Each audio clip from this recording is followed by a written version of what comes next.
Assalamualaikum warahmatullahi wabarakatuh. Salam hebat dan bahagia untuk kita semua. Apa kabar Bapak Ibu guru hebat? Perkenalkan, nama saya Haja Ayu Herlina Rustam, Esut MPD, Kepala Sekolah Penggerak SMA Negeri 1 Karangintan, Kabupaten Banjar, Provinsi Kalimantan Selatan. Pada kesempatan ini, saya akan memberikan aksi nyata untuk memaparkan materi tentang topik mengenal kurikulum operasional satuan pendidikan. Mengapa harus ada kurikulum operasional di satuan pendidikan? Kurikulum operasional satuan pendidikan yang kita kenal KOSP itu dikembangkan dan dikelola dengan mengacu kepada struktur dan standar yang ditetapkan oleh pemerintah dengan karakteristik dan kebutuhan peserta didik dan menjelaskannya dengan karakteristik peserta didik, satuan pendidikan dan daerah. Adapun acuan kita adalah Standar Nasional Pendidikan yang meliputi 1. Standar kompetensi lulusan, 2. Standar isi, 3. Standar proses, dan 4. Standar penilaian pendidikan. Terdapat ada 2 sifat dalam penyusunan kurikulum operasional satuan pendidikan, yaitu harus bersifat tetap dan fleksibel. Tetap dalam arti merujuk kepada acuan penyusunan kurikulum operasional yang telah ditetapkan pemerintah, dan fleksibel atau dinamis berarti dapat mengembangkan kurikulum operasional berdasarkan dan sesuai karakteristik serta kebutuhan peserta didik di satuan pendidikan masing-masing. Artinya, satuan pendidikan diberikan kebebasan untuk melakukan penyesuaian dan pengembangan kurikulum sesuai dengan kebutuhan peserta didik. Selama menyesuaikan kurikulum operasional yang dilakukan selaras dengan tujuan nasional pendidikan dan standar yang telah ditetapkan pemerintah pusat, maka ini akan menjadikan ruang inovasi dan kemerdekaan yang diberikan oleh kerangka kurikulum merdeka. Setiap satuan pendidikan tentu memiliki sumber daya, kebutuhan, ide, inovasi, serta kekhasan atau karakter masing-masing. Dengan adanya fleksibilitas, maka karakteristik satuan pendidikan yang beragam akan menjadi kekayaan sekaligus jembatan untuk mencapai merdeka belajar. Kerangka dasar kurikulum merdeka mengarahkan setiap satuan pendidikan untuk mengadaptasi kurikulum dalam bentuk kurikulum operasional satuan pendidikan. Apa itu kurikulum operasional satuan pendidikan atau KOSP? KOSP ini merupakan pedoman seluruh rencana proses belajar yang diselenggarakan di satuan pendidikan dalam mewujudkan visi, misi, tujuan satuan pendidikan.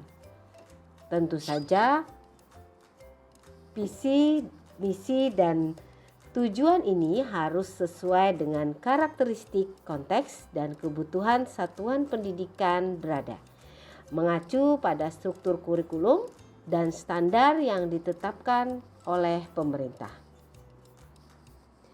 Nah, apa itu kurikulum operasional satuan pendidikan? Saat mengembangkan kurikulum operasional satuan pendidikan secara fleksibel dan dinamis, maka di dalamnya antara lain 1. Menganalisis karakteristik satuan pendidikan. 2. Mampu merumuskan visi, misi, dan tujuan sekolah. 3. Mampu menentukan pengorganisasian pembelajaran. 4.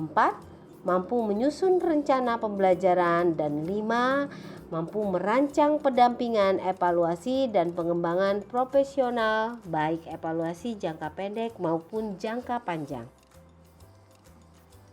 Oleh karena itu, Analisis konten merupakan hal yang terpenting yang harus kita lakukan untuk satuan pendidikan dalam menyusun kurikulum operasional satuan pendidikan. Nah, pemahaman ini di satuan pendidikan terhadap karakteristik dan lingkungan belajar akan menjadi penentu dalam menyusun kurikulum operasional yang berpusat kepada peserta didik.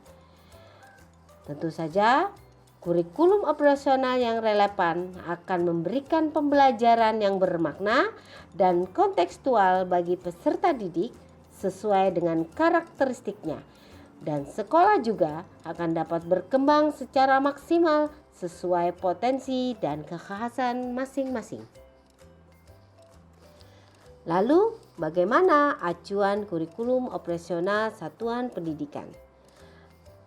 Dunia pendidikan di Indonesia adalah layaknya sebuah panduan. Kerangka dasar kurikulum inilah yang menjadikan pendidikan di Indonesia menjadi lebih terarah. Dan kerangka dasar kurikulum nasional kita mengacu pada 1. Tujuan pendidikan nasional dan 2. Standar nasional pendidikan. Bagaimana kerangka dasar kurikulum nasional yang ada di satuan pendidikan? Ada 3 hal yang menjadi kerangka dasar dalam penyusunan kurikulum operasional sekolah berdasarkan kurikulum nasional. Yang pertama, struktur kurikulum merupakan acuan sekolah untuk mengembangkan kurikulum menuju tercapainya profil pelajar Pancasila. Kemudian dalam struktur kurikulum dapat ditambahkan dengan kekhasan sekolah sesuai visi, misi, dan tujuan sekolah. Kemudian pembelajaran juga harus dibagi menjadi 2 kegiatan utama, yaitu kegiatan utama intrakurikuler dan yang kedua adalah proyek untuk penguatan profil pelajar Pancasila. Sedangkan tujuan dari pembelajaran tentu saja adalah untuk capaian pembelajaran. Kompetensi yang dicapai peserta didik harus sesuai dengan fase perkembangannya. Dan pemerintah pusat sudah menetapkan capaian pembelajaran untuk setiap mata pelajaran untuk mata pelajaran muatan lokal oleh pemerintah daerah. Bagaimana prinsip pembelajaran dan asesmen? Prinsip pembelajaran dan asesmen ini menjadi rujukan dalam menyelenggarakan pembelajaran dan asesmen di satuan pendidikan. Sifat penyusunan kurikulum operasional satuan pendidikan yaitu tetap dan fleksibel. Kenapa disebut tetap? Karena sudah diatur oleh pemerintah pusat, dan disebut fleksibel karena satuan pendidikan dapat mengembangkannya sendiri sesuai karakteristik satuan pendidikannya. Yang merupakan perangkat tetap adalah meliputi tujuan pendidikan nasional, standar nasional pendidikan, struktur kurikulum, capaian pendidikan, capaian pembelajaran, dan prinsip pembelajaran serta asesmen. Yang merupakan perangkat fleksibel adalah meliputi visi dan misi satuan pendidikan, konteks dan kebijakan lokal, pendekatan pembelajaran, alur tujuan pembelajaran, dan perangkat ajar yang digunakan. Dan tentu saja di area fleksibel inilah sekolah dapat mengadaptasi kurikulum nasional menjadi kurikulum operasional di tingkat satuan pendidikan. Selain 2 sifat tersebut, penting juga kita memahami latar belakang dan turunannya, karena saat satuan pendidikan memahami kebutuhan dan area yang dapat dikembangkan, maka diharapkan dapat menciptakan proses pembelajaran yang optimal. Nah, bagaimana komponen kurikulum operasional satuan pendidikan yang baik? Yang pertama, harus menggambarkan karakteristik satuan pendidikan. Yang kedua, harus jelas dan mampu menggambarkan visi misi serta tujuan sekolah kita. Ketiga, mampu menggambarkan pengorganisasian dalam pembelajaran. Dan 4, mampu menggambarkan tentang perencanaan pembelajaran. Nah, keempat komponen KOSP ini harus terus ditinjau karena zaman yang terus berubah akan berdampak pada kondisi dan lingkungan di sekitar sekolah kita. Kebutuhan masyarakat pun ikut berubah, maka sebaiknya kurikulum selalu ditinjau secara berkala agar tetap bisa beradaptasi dengan kondisi terkini. Berdasarkan rentang waktu dan evaluasi, maka kurikulum dapat dibedakan menjadi 2, yaitu untuk jangka panjang dan untuk jangka pendek. Apa saja komponen kurikulum dalam operasional satuan pendidikan? 1. Karakteristik satuan pendidikan. Nah, cara sekolah mengenal karakteristik dalam satuan pendidikan berdasarkan faktor yang pertama adalah faktor internal yang meliputi segala sesuatu yang ada dalam satuan pendidikan seperti kondisi peserta didik, pendidik, dan tenaga kependidikan, orang tua, sarana prasarana sekolah.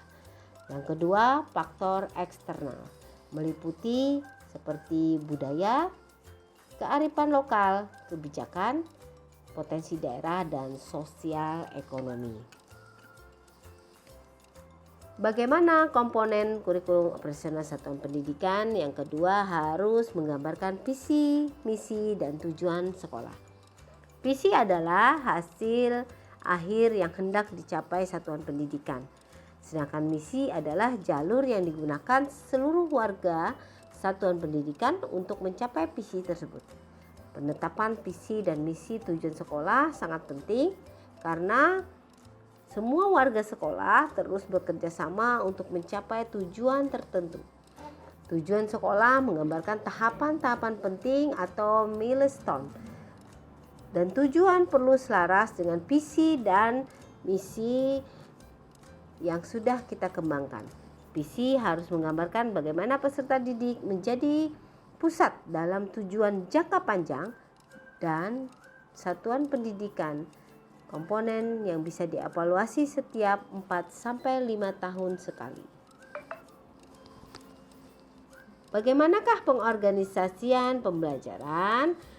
Ini adalah merupakan cara satuan pendidikan agar dapat mengatur muatan kurikulum dalam satu rentang waktu dan beban belajar, mengelola pembelajaran untuk memenuhi capaian pendidikan, capaian pembelajaran, dan profil pelajar Pancasila. Hal penting dalam pengorganisasian pembelajaran antara lain, satuan pendidikan perlu mengorganisasikan pembelajaran ke dalam bentuk struktur kurikulum yang meliputi 1. Intrakurikuler, muatan dan mata pelajaran untuk SMA disusun oleh satuan pendidikan bersama dunia kerja berupa praktek kerja lapangan. Yang kedua, proyek penguatan profil pelajar Pancasila dirancang terpisah dari intrakurikuler. Yang ketiga, ekstrakurikuler, yaitu wadah untuk mengembangkan kemampuan peserta didik secara optimal.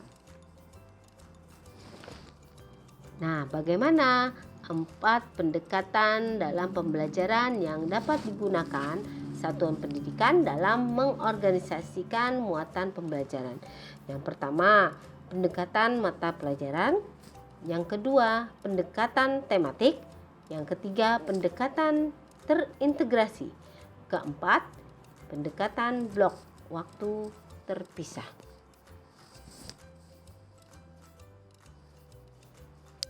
Bagaimana perencanaan pembelajaran yang dilakukan dalam penyusunan kurikulum operasional satuan pendidikan?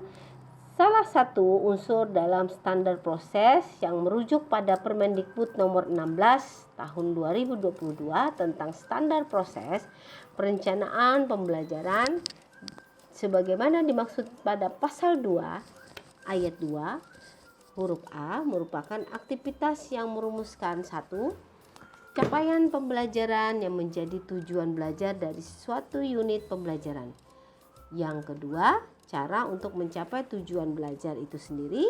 Dan yang ketiga, bagaimana cara menilai ketercapaian untuk belajar.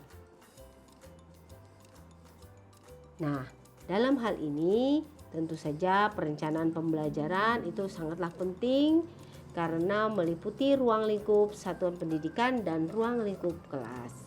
Yang pertama, perencanaan pembelajaran di satuan pendidikan meliputi capaian pembelajaran, alur tujuan pembelajaran, dan juga pelaporan hasil belajar.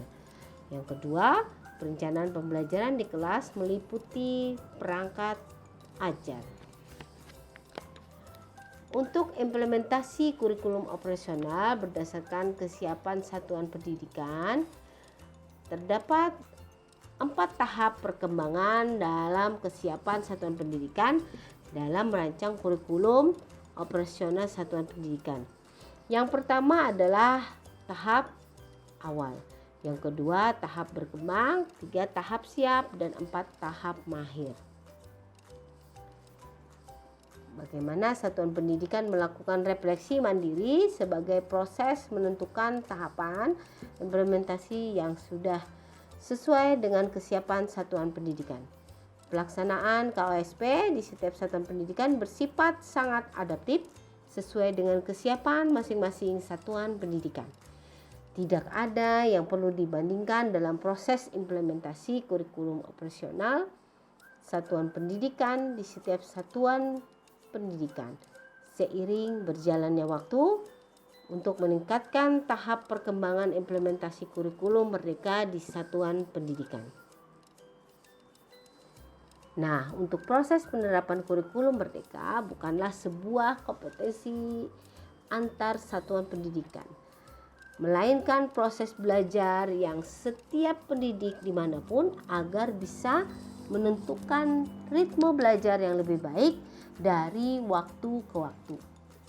Kesiapan pendidik dan satuan pendidikan yang harus menjadi dasar dalam implementasi kurikulum merdeka, karena pada prinsipnya saat sudah siap tentu bisa percaya diri dalam mengimplementasikannya. Penerapan kurikulum merdeka yang baik adalah yang sesuai dengan kesiapan masing-masing satuan pendidikan dengan tetap berpegang pada prinsip yang berlandaskan pada filosofi merdeka belajar.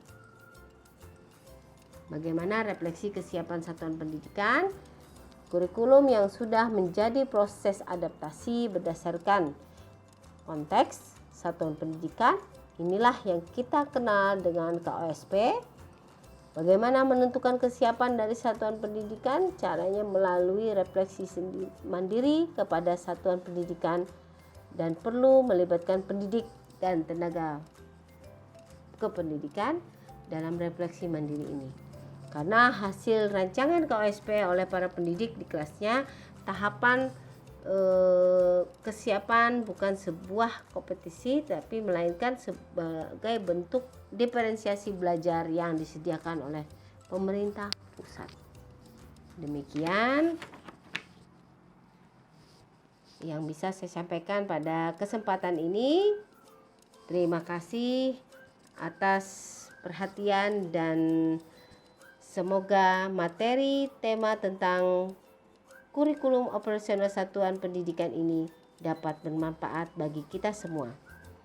Setelah menyaksikan video ini, mohon berkenan kepada seluruh Bapak Ibu guru hebat dan kepala sekolah agar bisa memberikan umpan balik pada link yang tertera pada kolom deskripsi pada video ini.